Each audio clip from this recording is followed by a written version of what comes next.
Bonjour, bonjour à toutes et à tous. Je suis Benjamin Génie, je suis le directeur de la formation continue de L3S et je suis ravi de vous retrouver pour ce webinaire dédié aux enjeux de formation et d'accompagnement de vos organismes et de vos collaborateurs en matière d'acculturation à l'intelligence artificielle. Alors, on a réuni autour de la table dans ce format webinaire, Amélie Mancebo, qui est responsable projet en charge de ces formations IA pour nous, à la formation continue N3S, et puis Indy de Decken, qui est consultant chez Norcis, avec qui le N3S s'est associé pour vous proposer toute une offre d'accompagnement et de formation en matière d'IA. Je vous rappelle les quelques règles, mais que vous connaissez toutes et tous, d'autant plus quand on assiste à un webinaire sur l'IA. Donc, on a un onglet questions-réponses. Vous pouvez interagir avec nous uniquement via cet onglet-là. On prendra les questions à la fin de chaque présentation. Et puis, vous avez aussi un replay qui vous sera proposé à la fin de ce webinaire, ouais, qui vous permettra de le diffuser. Et bien entendu, aussi, tous les supports vous seront fournis. Euh, alors, pour démarrer, c'est vrai que l'intelligence artificielle, pour nous, ça fait partie avec les enjeux de transition écologique et de transformation de la grande thématique qui est encore en cours. Il y a eu un vrai effet d'accélération et en 2024, on s'est plutôt intéressé à la dimension sensibilisation. Alors, on a décliné à la fois une journée actualité protection sociale, c'était en novembre, pour élargir le spectre au-delà de la sécurité sociale. On a eu aussi des actions plus dédiées vers les directeurs. On a un cercle des directeurs qui a été qui s'est mis en place autour de l'IA. Et puis, on a aussi abordé l'intelligence artificielle à travers un déjeuner virtuel SI. C'est aussi une offre de webinaire qu'on propose. On en est, et Amélie reviendra sur la diapositive, là, sur aussi les sessions de 2024. On en est finalement, je pense, à un moment où on passe une étape de sensibilisation et acculturation avec un désir de rentrer plus dans le concret, dans la pratique, de pouvoir déployer cela dans son organisme auprès de ses collaborateurs. Euh, on a aussi, on sait, vous l'avez dans les différents réseaux, on sait que tous les réseaux se sont structurés, les grandes caisses nationales, pour proposer des chartes d'usage qui peuvent varier d'une caisse à l'autre, mais on a globalement en fait une impulsion et une capacité à agir qui fait qu'on peut se saisir au niveau local de cette thématique-là. Donc voilà, nous, notre rôle à l'EN3S, c'est de poursuivre cet accompagnement en s'appuyant sur ce qu'on a pu faire en 2024. Voilà. Mais vous allez le voir aussi, on a voulu un peu plus segmenter notre offre en fonction de vos besoins et en fonction aussi des degrés de maturité qui peuvent être très variables, que ce soit au niveau des managers, des collaborateurs ou des organisations. Donc voilà, on a en gros 45 minutes. Je ne pense pas qu'on aura une heure, à moins qu'il y ait énormément de questions-réponses. Et puis, voilà, je vais d'abord passer la parole à Amélie Mancebo pour qu'elle puisse vous faire un petit zoom sur ce qui s'est passé en 2024. Merci Benjamin, bonjour à toutes et à tous. Donc, bienvenue dans ce webinaire de présentation de l'intelligence artificielle sur nos offres de formation N3S. Donc, comme disait Benjamin Génie, donc, en 2024, nous avions lancé une session de formation qui s'appelait IA, langage, prompt, opportunité, qui était une session de formation qui rassemblait aussi bien des formations sur, enfin des thématiques sur le b.a.-ba entre guillemets de l'intelligence artificielle. Hein, qu'est-ce que l'intelligence artificielle? Comment apprendre à rédiger un prompt? Et puis comment commencer à avoir des ébauches de la conduite de projet d'un projet en intelligence artificielle.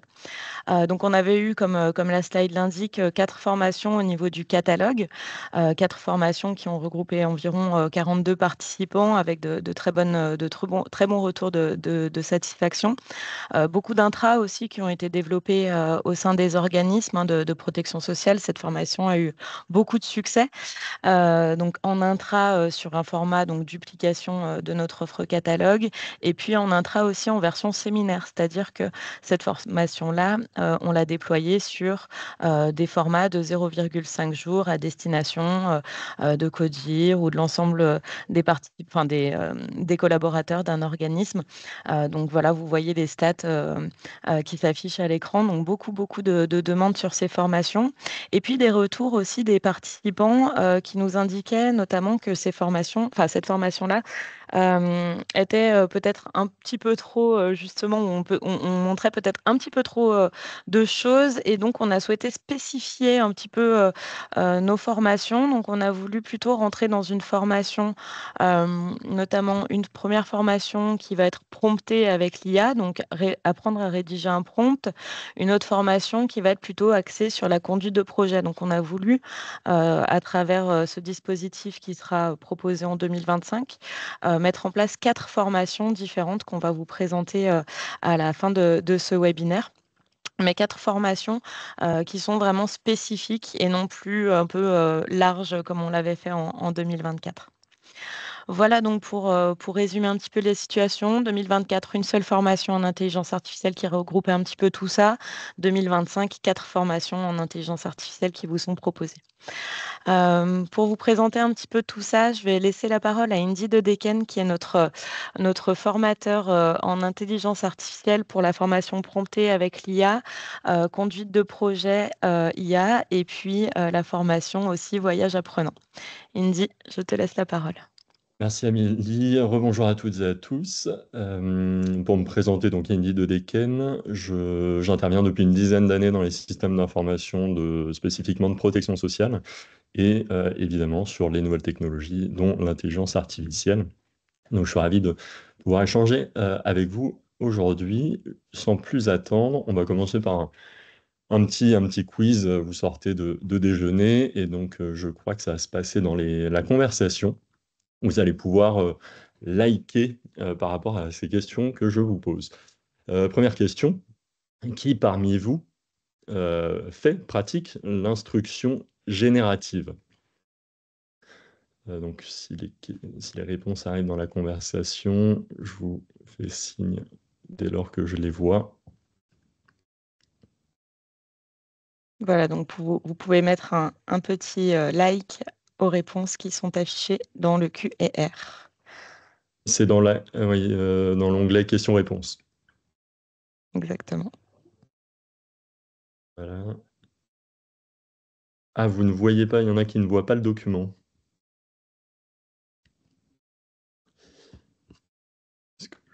Alors, pour les personnes qui ne voient pas le document, n'hésitez pas peut-être à vous déconnecter et reconnecter. Et puis, on voit des questions, enfin des réponses, des likes qui commencent à arriver. Donc, sur la question, notamment la réponse A et la réponse B qui remportent beaucoup de likes.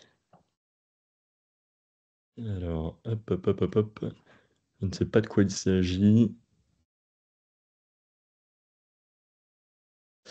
Donc effectivement, l'instruction générative, c'est un terme que vous connaissez peut-être en réalité. C'est le terme de prompt qui est davantage usé.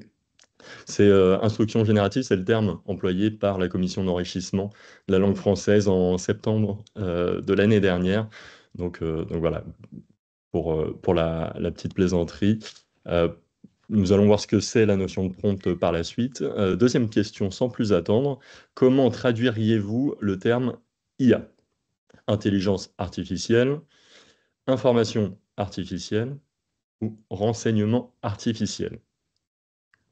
Pareil, dans la colonne questions-réponses, vous allez avoir la possibilité de liker les éléments de réponse.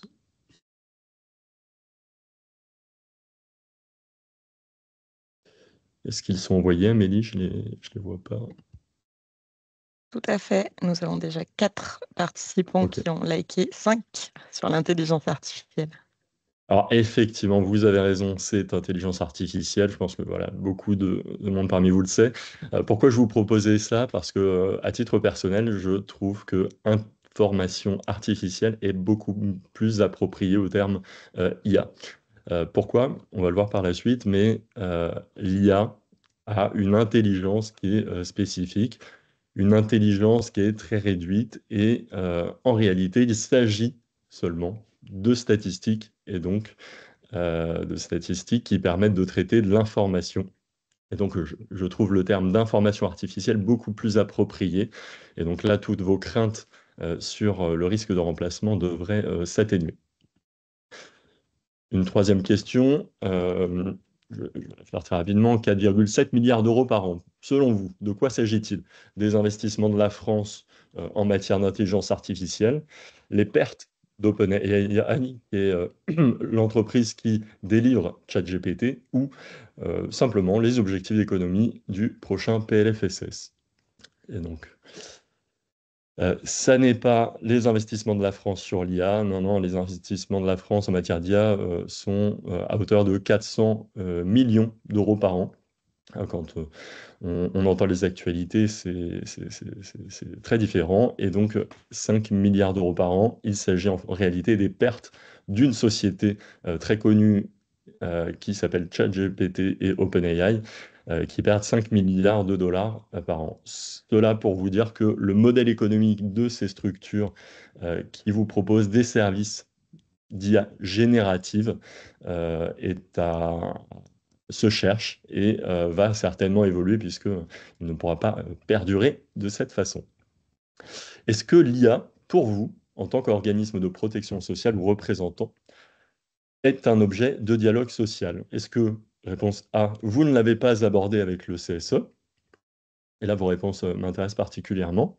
Est-ce que vous l'avez abordé avec le CSE ou vous prévoyez de le faire?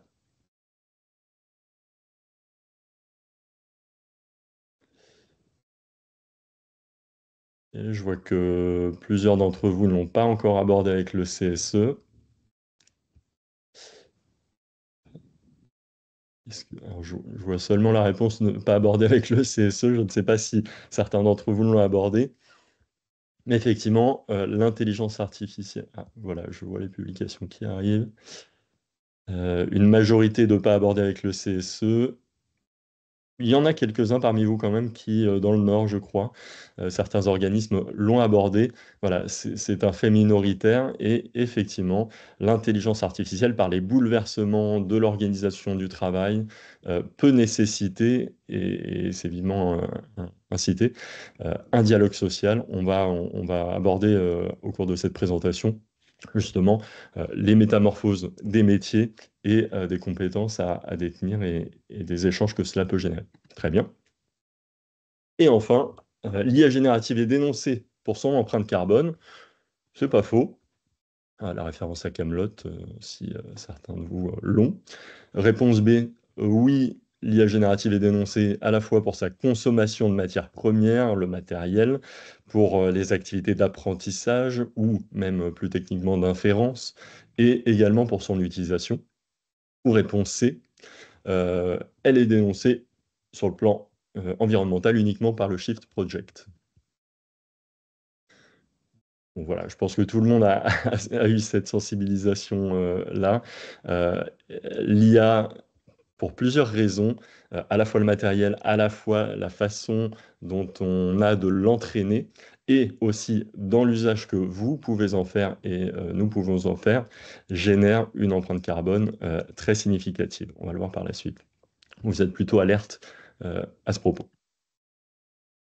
Et enfin, bon, ben, si vous avez obtenu une majorité de A, on peut considérer que vous êtes optimiste en matière d'intelligence artificielle. Ceux qui ont répondu B sont plutôt des gens bien informés et pragmatiques. Et si vous avez une majorité de C, on peut considérer que vous êtes ambitieux. Donc félicitations, nous pouvons démarrer ce webinaire et le contenu. Alors pour commencer, ce que je souhaitais vous mettre en avant, c'est la revue de presse Stargate, le projet de Donald Trump d'investir 500 milliards de dollars. Voilà, c'est ce qu'on voit dans la presse. Il y a énormément d'activités autour de ça. Il y a une course à l'échalote autour des différents services d'intelligence artificielle générative, OpenAI, le récent DeepSeek, le produit chinois qui apparaît. Donc c'est la course à qui sera le plus fort et qui aura la solution souveraine la plus puissante. En parallèle de ça, la semaine prochaine, il y a la semaine pour l'action sur l'intelligence artificielle qui est organisée en France jusqu'au 11 février. Et à l'inverse, certains de nos philosophes français organisent un contre-sommet de l'IA pour justement parler des professions qui sont touchées par cette mécanique et l'automatisation de certaines tâches. Au programme, vous avez aussi l'émergence de textes réglementaires qui, cette fois-ci, arrivent en application. Vous avez également, si vous consultez la presse, des suppressions d'emplois et plusieurs façons de voir les choses. Des entreprises qui voient ça positivement et qui encouragent à la formation, d'autres qui, plus froidement, remplacent l'homme par la machine. Et je vous le signifiais, des organisations syndicales qui sont très proactives pour le coup et qui proposent des choses en matière d'organisation du travail et d'intelligence artificielle. Et enfin, pour les plus alertes d'entre vous, des plateformes qui émergent pour trouver le bon outil d'intelligence artificielle sur le marché. Et même, pour quelques dollars, vous pouvez acheter ce qu'on appelle des prompts, donc les instructions qu'on donne à une IA générative. Pour 3 dollars, vous pouvez acheter de bons prompts bien rédigés. Donc on comprend avec ce contexte que les organisations, et particulièrement les organismes de protection sociale, peuvent être perdus, peuvent rechercher des solutions. Comment faire en matière de mobilisation des données sensibles, en matière de respect du règlement, en matière de salariés qui ont des niveaux d'études, des niveaux de compréhension différents. Les COG, on le sait également, font l'objet d'éléments en matière de transition écologique. Donc tout ça font que il est nécessaire de s'y intéresser pas à pas et de structurer sa compréhension. Donc 2 objets que je souhaitais vous présenter aujourd'hui. Le premier, revenir sur quelque chose de fondamental, l'IA générative et le prompt, les usages et ses fonctionnements. Donc pour cela, pour ceux qui ne savaient pas ce qu'était qui ne sauraient pas ce que c'est un prompt, voilà, voici un prompt. Écrire un article de 15 lignes qui présente la sécurité sociale en France. Et en dessous, la réponse d'une IA générative. Ça semble bien, ça semble presque parfait. Néanmoins, j'attire votre attention sur le fait que, d'une part, ça ne fait pas 15 lignes, d'autre part, ça évoque le chômage dans une activité de protection sociale, et le résultat est peut-être moins bon que, et même assurément moins bon que si vous allez sur sécuritésociale.fr. Et enfin, l'impact écologique de cette manœuvre est 15 fois plus lourd qu'une recherche Google simplement. Voilà ce que permet de mobiliser l'intelligence artificielle générative. Beaucoup de gens pensent que l'IA générative, Mistral, ChatGPT, va systématiquement sur Internet. Et donc là, je m'apprête peut-être à casser un mythe pour certains d'entre vous. Fondamentalement, ces modèles de langage, voilà, Mistral, ChatGPT, pour faire très simple, pour répondre à votre prompt, répondre à votre demande, eh bien, il fonctionne sur la base de prédictions. Je m'explique. Lorsque vous posez votre question, écrire un article de 15 lignes qui présente la Sécu, eh ben, il va reprendre votre intitulé et il va regarder ce qui est le plus probable en termes de, on appelle ça des tokens, mais on peut le simplifier en termes de mots. Quel est le mot le plus probable qui peut se présenter ensuite? Et à ce moment-là, il va donc proposer là. Ensuite, il va recalculer tout ça, reprendre votre prompt, tenir compte du déterminant qu'il a proposé et rajouter le mot sécurité. Donc voilà, on avance la sécurité. Et ainsi de suite, il va enchaîner les mots de façon statistique pour vous constituer une réponse qui a l'air d'être véritablement humaine. Et donc, dès lors que je vous dis ça, vous comprenez bien que la machine ne comprend absolument rien à ce qu'elle vous présente. C'est avant tout un modèle statistique qui repose sur toutes les informations et les données qui ont servi à entraîner ce modèle d'intelligence artificielle générative. Donc il est vrai que ça peut vous surprendre. Et aujourd'hui, ces services qui se basaient justement uniquement sur de la statistique, aujourd'hui commencent à s'étoffer, à se complexifier. Et donc vous pouvez désormais, en utilisant ces différents services, retrouver des fonctions qui vont sur Internet attraper du contenu, et puis ensuite, nous revenons dans un mécanisme que je vous ai présenté avec une approche statistique. J'espère que ce passage est clair parce qu'il est assez fondamental. Et donc, peut-être que vous avez aujourd'hui, si vous venez à cette présentation, l'usage que vous voyez à gauche. Ici, là, une petite flèche est absente. L'usage probablement de Copilot, de ChatGPT, de Mistral, façon agent conversationnel. C'est très simple, c'est basique, c'est le niveau 1 que l'on peut avoir. Ensuite, le niveau 2 qui commence à se présenter, que certains d'entre vous commencent à utiliser dans la sécurité sociale, c'est ce qu'on peut appeler des agents sur mesure. C'est des espèces de robots conversationnels qui sont enrichis à la fois par une base de connaissances et par des instructions qui sont capables de vous planifier un événement selon vos contraintes, de réaliser des analyses de données selon vos contraintes, encore une fois. Et on tend vers une évolution qui est déjà présente, mais pas nécessairement utilisée dans la protection sociale à date. Ce sont les agents, des multi-agents qui seraient spécifiquement interconnectés. Et ces agents dotés de capacités cognitives supplémentaires à base d'intelligence artificielle générative peuvent interagir et donc partager du travail et réaliser de cette façon des tâches plus complexes. Ce sont des agents qui devraient probablement intervenir dans certains de vos applicatifs métiers, probablement. Voilà vers quoi on se dirige en matière d'IA générative. Puis une petite démonstration très concrète d'un produit qu'on a expérimenté, ça s'appelle le chat convention. C'est une IA générative qui est utilisée, là pour le cas d'usage, pour répondre, pour faciliter la réponse et pour la structurer à des fake news, à des commentaires qui seraient présents sur Internet. Donc là, le cas d'usage, plutôt un cas d'usage assurance maladie, pour répondre à un message d'un syndicat qui évoque le fait que les pharmaciens pourront renouveler des ordonnances. Et donc le robot, l'intérêt de ce robot, c'est qu'il va structurer, et on l'a entraîné pour, des arguments qui vont nous permettre de répondre de façon pertinente à la critique qui est faite. Et donc, si je suis d'accord avec ce que me propose mon chat convention, je lui dis alors oui, passe à la seconde étape. Et cette seconde étape, elle consiste simplement à rédiger une réponse aux commentaires. Et donc, cette réponse, j'ai une première proposition que j'ai souhaitée d'un ton pédagogique et factuel. Voilà.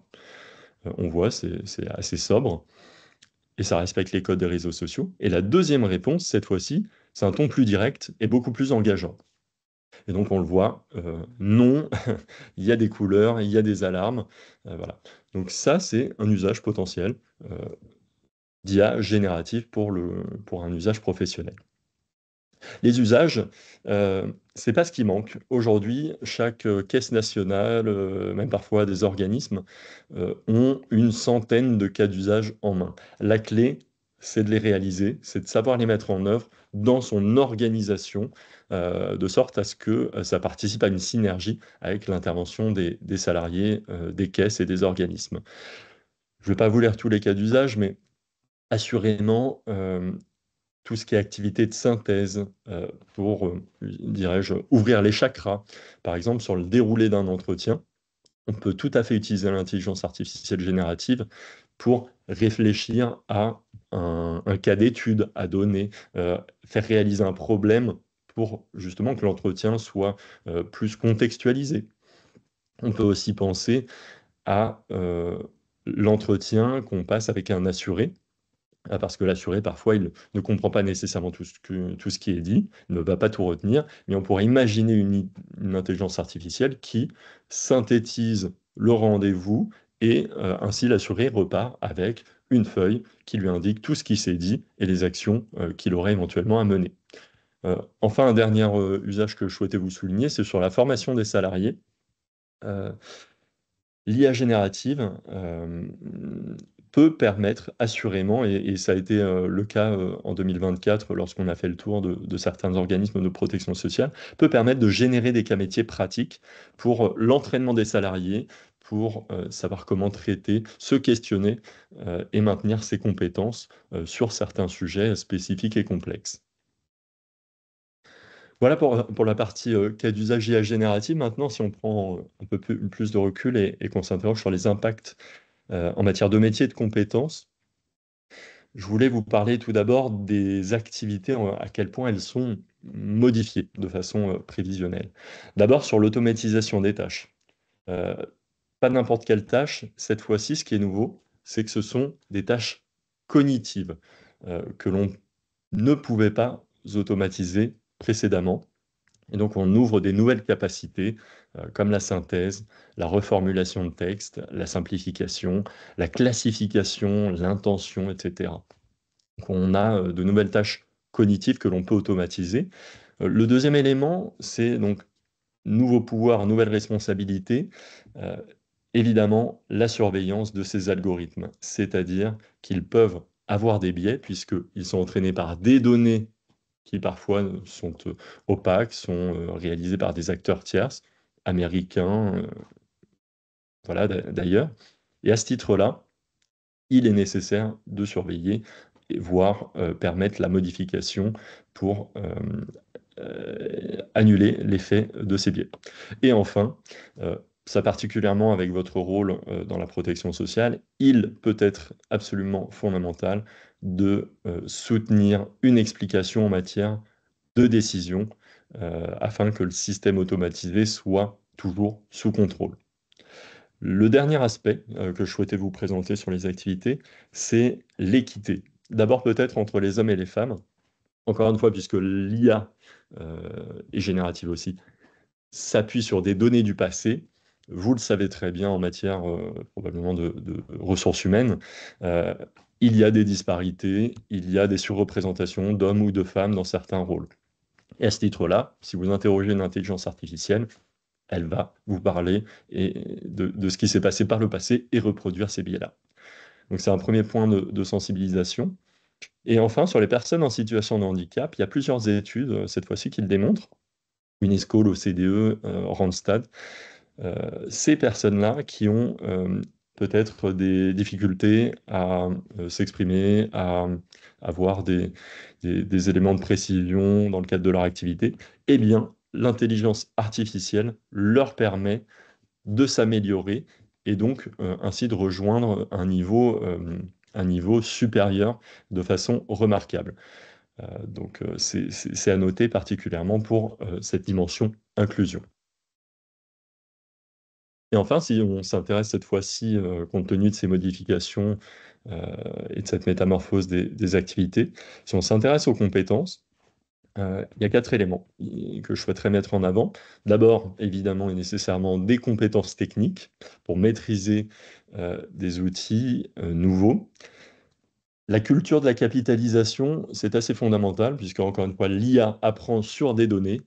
Eh bien, là où on pensait travailler avec sa mémoire seulement, si vous mettez en place de l'intelligence artificielle, il va falloir formaliser et capitaliser. Une compétence aussi nécessaire, c'est le déploiement. Les processus métiers vont s'en trouver modifiés et donc il va être nécessaire, je vous le disais précédemment, de les superviser. Le deuxième pilier, selon moi, est la dimension éthique. La dimension éthique, ça vient s'ajouter aux compétences techniques et il s'agit donc de dire que utiliser de l'intelligence artificielle nécessite de comprendre son fonctionnement et donc, par là, ses limites, ses atouts, mais aussi et surtout ses limites et la notion de biais que je vous évoquais pour être capable de respecter la réglementation, les contraintes réglementaires. Très, très tôt, les data scientists qui travaillent la donnée et sont impliqués dans l'intelligence artificielle ont vu émerger un serment d'Hippocrate du data scientist proposé par l'association Data for Good. Donc c'est une compétence réelle et nécessaire. Enfin, troisième pilier, on s'oriente vers des compétences différentes, la compétence relationnelle et socio-émotionnelle, cette fois-ci parce que ces technologies vont nécessiter de collaborer de façon interdisciplinaire avec des techniciens, avec des gens du métier. Et c'est aussi ce qui va nécessiter, lors du déploiement, des compétences de leadership et d'empathie pour accompagner ces nouveaux usages, pour accompagner des façons de faire différentes. C'est assez fondamental dans la mise en œuvre de projets de cette nature. La pensée critique, évidemment, encore une fois avec les biais et les limites que je vous évoquais précédemment. Et enfin, une dernière compétence majeure, c'est essentiel, c'est les compétences humaines. Ce sont ce qu'on appelle des soft skills. L'IA peut faire énormément de choses, est très compétente pour surpasser l'humain sur la mémoire, sur des domaines très précis. En revanche, sur l'adaptabilité, sur l'esprit critique, sur la gestion professionnelle, ne pourra pas se substituer. Et c'est fondamental de comprendre ça et de ne pas nécessairement tout déléguer. Pour me diriger vers la fin de ce webinaire, je souhaitais vous proposer 5 préconisations spécifiques, selon moi, à l'intelligence artificielle dans un organisme de protection sociale. La première, et encore une fois, nous avons eu l'occasion de le voir lors de nos précédentes formations et échanges avec certaines caisses, l'absence de règlement sur la question de l'intelligence artificielle. L'absence de charte, c'est un point de départ qui est nécessaire. Les salariés, vos équipes, ne vous attendent pas pour manipuler ces outils et donc leur donner un cadre d'expression, de jeu est nécessaire pour indiquer quels sont les outils que vous préconiseriez et surtout rappeler des éléments de pratique nécessaires. Je pense à l'assurance maladie qui a notamment expliqué qu'il ne fallait pas utiliser ces comptes professionnels dans des outils privés. Voilà, c'est peut-être des éléments fondamentaux qui sont à rappeler à vos équipes pour maîtriser et créer aussi un espace d'échange. Justement, à ce titre, nous vous recommandons, et ça n'est pas nécessairement le cas, d'interagir peut-être entre services d'un même organisme, mais aussi peut-être entre caisses, voire même entre organismes de différentes branches, à la fois sur les sujets de quelle charte existe, qu'est-ce que vous pouvez reprendre, qu'est-ce que vous avez fait. Voilà, c'est très salvateur.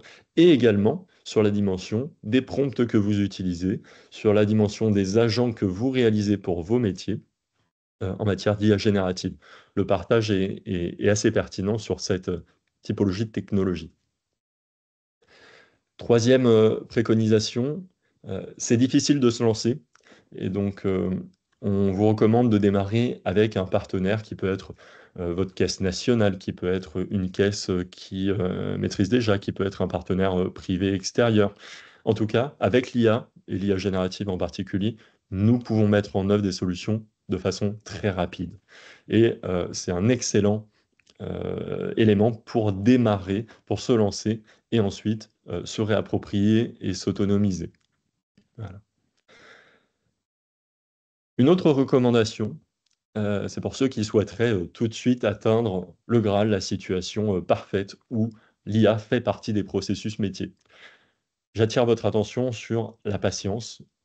Aujourd'hui, comme je vous l'ai dit en introduction, les acteurs ne sont pas nécessairement rentables, ils vont disparaître, se racheter, d'autant plus que les services de vos caisses nationales se déploient, émergent. Donc une offre de service mutualisée qui va pouvoir vous être certainement proposée, offerte. Le prix de la technologie évolue. Et donc pour toutes ces raisons, on vous recommande de vous lancer, mais surtout à petite échelle, ne pas faire de plan sur la comète. Et en faisant de petits pas, en vous rassurant, vous allez à la fois tenir compte de vos contraintes budgétaires, certainement. Vous allez pouvoir instruire un dialogue social avec l'ensemble de votre collectif. Vous allez aussi, si c'est une mauvaise idée de déployer l'IA dans un métier que vous en rendez compte, faire un retour arrière. C'est possible avec l'intelligence artificielle que une bonne idée sur le papier n'en soit pas une. Et donc faire de petits pas vous permet assurément de penser à la nouvelle organisation de vos processus et d'avancer sereinement. Voici pour ce que je souhaitais vous partager. Enfin, pour finir et présenter rapidement l'offre de formation N3S. Le premier module qu'évoquait Amélie tout à l'heure, c'était prompter avec l'IA. Et donc, l'objet de cette formation, qui a une durée d'1 jour et demi, c'est d'interagir efficacement. Voilà, vous surtout d'éviter les erreurs, à la fois en matière de sécurité, aussi d'éthique, et d'améliorer votre performance sur ces mêmes plans, et également sur la performance technique, mais aussi bien environnementale, comme on l'a vu, puisque l'IA générative est assez coûteuse sur ce plan. On vous propose également de défricher ce qui existe sur le marché. C'est une réelle demande pour comprendre, pour voir, pour savoir ce qui existe et ce qui peut être activable. Et enfin, les éléments spécifiques qu'on utilise pour cette formation, c'est de vous proposer d'initialiser une bibliothèque de prompts et justement démarrer de cette dynamique. Et au cours de la journée, on vous propose de réaliser des missions qui sont des cas d'usage contextualisés à la protection sociale en matière de retraite, de gestion de dossiers, d'assurance maladie, de formation des salariés, comme évoqué précédemment. La deuxième formation que l'on propose, c'est la conduite de projet d'IA. Cette fois-ci, vous avez une idée un peu plus avancée, vous avez déjà procédé à des sensibilisations et vous souhaitez structurer du cadrage jusqu'à la mise en œuvre de ce projet. Ce que cette formation va vous permettre d'éveiller, c'est votre éveil sur les risques, sur les éléments de conformité notamment, voire les tensions éthiques. Et donc, on ne va pas être nécessairement que sur des activités techniques, mais sur l'entièreté du processus de déploiement d'un projet d'intelligence artificielle. Et la promesse est de transformer l'idée en un plan d'action concret et déclinable. Et à ce titre-là, on utilise des mécanismes comme le jeu sérieux pour vous permettre de poser des questions réelles, interagir aussi avec les différentes personnes, puisqu'on valorise la collaboration et ces projets le nécessitent. Et on s'appuie également sur des retours d'expérience, puisque nous avons, dans le cadre de nos activités chez Norcis, mené des projets d'intelligence artificielle avec différents organismes, notamment des conseils départementaux et des organismes de protection sociale. La troisième offre de formation, c'est le voyage apprenant. Cette fois-ci, c'est pour prendre de la hauteur, savoir s'inspirer et partager des éléments de vision. Je ne peux pas vous donner les noms à l'heure actuelle, mais on envisage de vous proposer de rencontrer des directeurs d'organismes publics, privés, des chercheurs également, notamment sur les sciences sociales, des avocats pour la partie conformité, et des responsables de conseils d'éthique également. Voilà. Et c'est aussi l'occasion peut-être pour nous de vous prémâcher, de vous partager certains livres blancs qui sont pertinents et qui ont été publiés récemment. Voilà. On imagine également vous proposer ça dans un cadre spécifique, une visite immersive, ça signifie se rendre chez un acteur qui utilise l'intelligence artificielle de manière approfondie et voilà, pour vous donner la possibilité de discuter avec les salariés, les gens qui travaillent dans cette organisation. Et le dernier élément de l'offre de formation, je vais laisser la parole à Benjamin Génie pour le présenter. Merci beaucoup, Indy. Effectivement, le quatrième volet, c'est peut-être celui qui va reprendre effectivement des éléments des autres formations spécifiques qui ont été abordées, mais c'est le management et l'IA. Donc, c'est l'IA au service du manager. Donc, ça concerne tous les managers de l'agent de direction aux managers de proximité. L'idée, c'est à la fois de se dire en quoi l'IA peut m'être utile au quotidien, moi, en tant que manager. Donc, ça nécessite de se remettre au clair sur ce qu'est l'IA, mais adapté au manager. Et puis, c'est aussi, et surtout, on en revient au fameux cas d'usage, parce on a beaucoup parlé de l'IA ces derniers temps, mais la dimension pratique, elle doit être au cœur et de nos formations et du quotidien des managers, c'est de se dire, voilà, parmi tous ces cas d'usage IA, d'arriver à identifier ce qui peut être utile dans ma pratique managériale. Ça peut être pour gérer des compétences, ça peut être pour gérer des irritants. Là, je suis. Alors, il y a peut-être un peu de bruit, donc je me peux m'excuser. Je suis aussi sur une journée actualité protection sociale sur l'innovation. On a eu un retour d'expérience de l'URSSAF Midi-Pyrénées où ils ont pris, ils ont pris voilà, des équipes, ils ont pris Un atelier très simple. Quels sont vos irritants, quelles sont vos solutions et ce sur quoi on peut avancer. Et donc, chacun a phosphoré là-dessus. Et ensuite, ils ont essayé de voir à travers l'IA comment l'IA pouvait permettre de résoudre ces solutions-là. C'est exactement la même chose que cette formation-là se propose de faire. C'est pour vous, manager, ça peut être déployé assez rapidement pour permettre de des pratiques managériales. Alors, ça peut être des choses, alors je parle de développement de compétences, ça peut être des outils aussi d'appui au pilotage. On sait que ça occupe, j'allais dire, malheureusement, une part importante du travail managérial. On dit souvent que le manager ne doit pas simplement gérer des tableaux de présentéisme ou bien de gérer des agendas, ou superviser, mais qui doit être plutôt leader, accompagné. On sait malheureusement qu'il y a un certain nombre d'activités qui sont embolisées par ça. L'IA a probablement des choses à proposer en matière de pilotage de l'activité. Puis ça peut être aussi des choses qui concernent de l'animation de réunion, tout simplement, la facilitation. On peut penser aussi à de la prise de notes, tout simplement, des outils de prise de notes de compte rendu pour arriver à avoir un fonctionnement fluide pour que les réunions de service, les réunions, les CODIR élargis, le type d'instance, soient rapidement retranscrits via un IA et utilisés rapidement. Donc voilà, cette offre de formation sur l'IA au service du management, elle doit viser à rendre utile l'IA pour chaque manager. Et puis enfin, le dernier volet qui n'est pas important, c'est le volet conduite du changement. C'est aussi disposer à la fois des clés de compréhension, donc suffisamment sensibilisés, acculturés et mettre des outils pour pouvoir convaincre ces équipes et mettre en œuvre.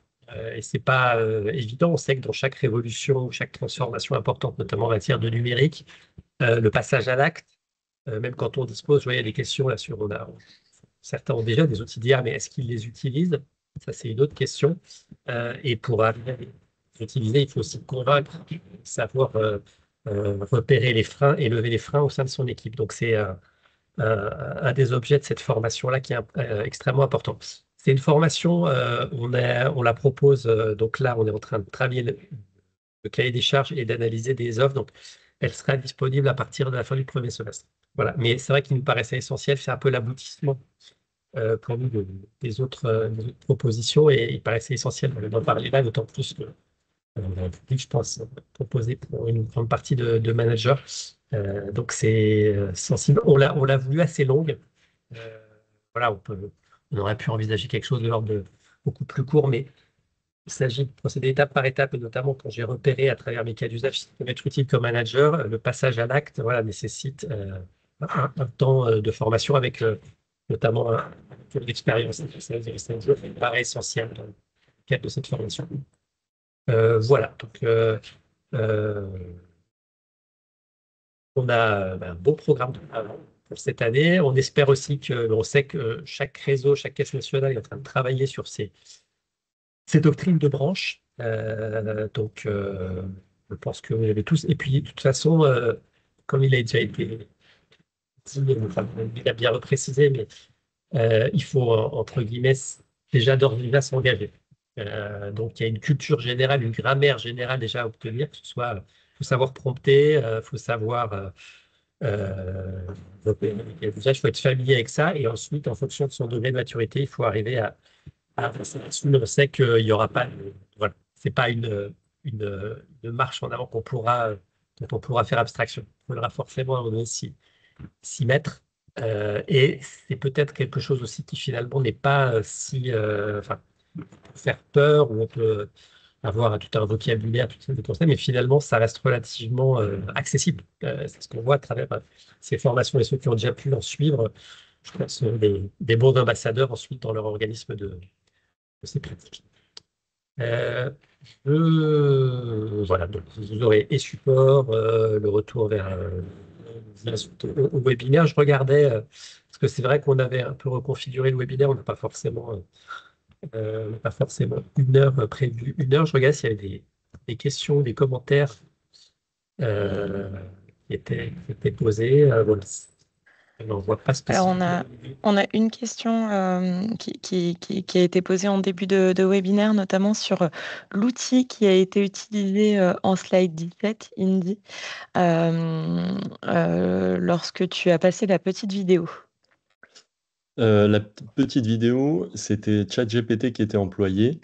Néanmoins, la technologie derrière, c'est un agent enrichi d'une base documentaire spécifique. Et cette technologie, on peut l'utiliser avec ChatGPT, avec Mistral ou encore avec Copilot. Merci. Nous avons une autre question aussi d'une personne qui nous dit: Nous avons Copilot en outil pro intégré. Il n'y a donc pas de problème avec les outils perso, donc outils perso, ChatGPT ou autres. C'est une question à laquelle pour répondre, il faut savoir d'où vous venez. Donc, j'ai fait une petite recherche. Je vois que vous provenez d'une CARSAT. Euh, Évidemment, c'est pas le plus simple avec la CNAV et la CNAM qui co-organise ces organismes. Et donc, je ne pourrais pas vous donner la réponse à titre individuel, là, comme ça, devant tout le monde. Néanmoins, je vous invite à consulter les lettres réseau portant sur l'intelligence artificielle. Souvent, ces lettres réseau dans vos organismes précisent ce qu'il est possible de faire, voire ce qu'il n'est pas possible de faire. Je vous prends un exemple. L'assurance maladie a choisi de ne pas fermer nécessairement tous les outils du marché parce que c'est impossible, ça émerge trop rapidement, mais plutôt de donner des consignes sur la sécurité et la façon d'approcher et de manipuler ces outils. Et donc vous êtes aidé à l'aide de ces lettres réseau pour prendre ces décisions-là, d'utiliser ou de ne pas utiliser. Merci Cindy. Alors, je ne vois pas d'autres questions arriver. N'hésitez pas, hein, si vous avez des questions, à interagir directement sur le question-réponse qui se trouve dans votre bandeau du webinaire. Moi, j'avais peut-être une question justement qui n'est pas forcément arrivée. Je vois qu'il y a une question. Pour poursuivre le module management et IA, faut-il avoir suivi le module 1? Alors, Benjamin, je te laisse. Non, non, enfin, l'idée, c'est pas de. Non, il n'y a pas de prérequis à avoir ces formations en fonction du temps qu'on peut dédier ou des usages qu'on peut avoir. L'important, je pense, c'est d'en faire au moins une cette année. C'est vrai que dans les plans de formation, je pense que c'est important. Mais c'est pas exactement les mêmes usages. Donc, pas de prérequis sur ces formations. Voilà, à charge pour les formateurs, ceux qui n'accompagnent de gérer l'hétérogénéité. Donc voilà, je fais un petit clin d'œil à Émilie, à nos consultants. Mais non, il n'y a pas de besoin particulier. Ami, tu avais une question, moi j'aurais une dernière chose à indiquer en termes de ressources aussi. Oui, simplement, c'est vrai qu'on a peu de questions à ce sujet-là, mais comme je vous l'ai présenté tout à l'heure, on a beaucoup pardon, eu de demandes en 2024, notamment sur des demandes d'intra. Et c'est vrai que c'est quelque chose c'est un sujet qui s'y prête tout particulièrement. Parce qu'au-delà de se former, alors comme la formation peut être promptée avec l'intelligence artificielle ou conduite de projet, ce sont des formations en catalogue qui ont beaucoup de succès. Mais c'est vrai qu'on a énormément de demandes pour les intras. Voilà, la raison est simple, hein, c'est que on crée, on met en place l'intelligence artificielle au sein d'un organisme, et donc c'est tout l'environnement aussi qui doit être familier avec l'intelligence artificielle, qui doit être construit avec les collaborateurs. Donc, ce sont vraiment des formations qui se prêtent au déploiement d'intra. Et Benjamin, donc je te laisse la Non, parole. effectivement, non, mais là, c'est bien de le préciser, c'est qu'effectivement, on l'a peut-être dit au début trop rapidement, mais la formation 2024, qu'on voulait plus généraliste sur les langages, usages et les opportunités, langage, prompt, usage et opportunités, elle reste, on l'a plus au catalogue puisqu'on l'a transformé en deux choses plus spécifiques, mais elle reste tout à fait disponible en intra dans vos organismes. Que ce soit, ça a été dit, hein, dans le cadre de séminaire manager, ça peut être sur un format plus resserré, sur un process que vous auriez identifié et avec lequel vous voulez vraiment travailler. Donc, ce format-là intra est tout à fait disponible. De même qu'il est tout à fait, s'il y avait des besoins plus spécifiques, il est possible de travailler avec nous pour un accompagnement sur, voilà, si vous zoomer sur les enjeux éthiques au sens strict et simplement travailler sur voilà, les freins, comment lever les freins, les risques, quels sont les enjeux éthiques derrière. Voilà. Enfin, tout est quand même assez en format intra, pour adapter ça. Voilà, donc merci Amélie de l'avoir bien reprécisé en plus de ces formations catalogues. Ce que je voulais donner comme dernière ressource, même si ça va très vite en matière de mais je trouve que ça reste quand même toujours très pertinent. Côté EN3S, on a proposé une étude avec un inspecteur général d'affaires sociales qui a aussi créé une société dans le domaine de l'intelligence artificielle. C'est une note, on travaille avec les caisses nationales, la direction de la sécurité sociale sur les cas d'usage au sein de la sécurité sociale. Elle est disponible, on pourra la remettre en lien avec le replay dans les ressources, mais je trouve qu'elle est tout à fait utile. C'est peut-être ça plutôt le prérequis. Plutôt que d'avoir fait le module 1, ce serait, voilà, on pourrait presque la mettre en prérequis, entre guillemets, avant chaque formation, d'avoir au moins lu ça pour savoir voilà, ce qui se fait dans chaque réseau. Et puis, ça permet d'avoir déjà une idée assez concrète de cas d'usage dans différents process RH, juridiques et les assistants sociaux, enfin voilà, dans différents métiers. Et c'est très éclairant, je trouve.